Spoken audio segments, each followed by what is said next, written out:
اعوذ باللہ من الشیطان الرجیم بسم اللہ الرحمن الرحیم۔ شعبان المعظم کا جیسا کہ مہینہ گزر رہا ہے، شعبان المعظم کے روزے یا روزوں کے حوالہ سے یہ بیان ہے، یہ جو میں ویڈیو بنا رہا ہوں یہ شعبان المعظم کے روزوں کے حوالہ سے ہے۔ سامعین محترم، سب سے پہلے جو حدیث مبارکہ میں بیان کرنے لگا ہوں یہ حضرت عائشہ رضی اللہ تعالی عنہ فرماتی ہیں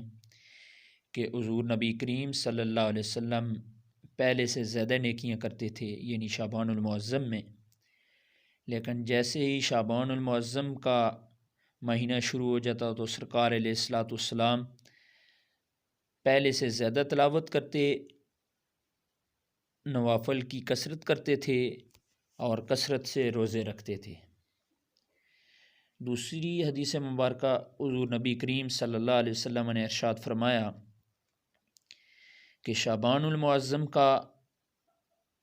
جو بھی آدمی ایک روزہ رکھتا ہے، حضور علیہ الصلاۃ والسلام کل بروز قیامت اس شخص کے ساتھ جو ایک روزہ رکھتا ہے اس طرح ہوں گے جیسا کہ یہ دو انگلیوں کے درمیان جو خلال ہے اس طرح ہوں گے۔ حضور نبی کریم صلی اللہ علیہ وسلم نے ارشاد فرمایا، جو شعبان المعظم کے پہلے 3 اور آخر میں 3 روزے رکھتا ہے تو قیامت کے دن اللہ تعالی ایک اونٹنی پہ سوار ہو کر اس کو کہے گا کہ تم جنت میں داخل ہو جو۔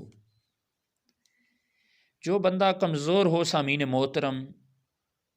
تو وہ روزہ رکھنے سے اگر اس کی کمزوری مزید بڑھ جائے تو وہ شعبان المعظم کے روزے نہ رکھے،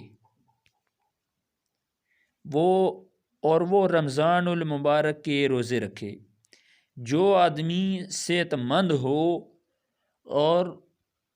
وہ روزے رکھ سکتا ہے شعبان المعظم کے، تاکہ آگے رمضان آ رہا ہے تو وہ اس میں مزید پختہ ہو جائے گا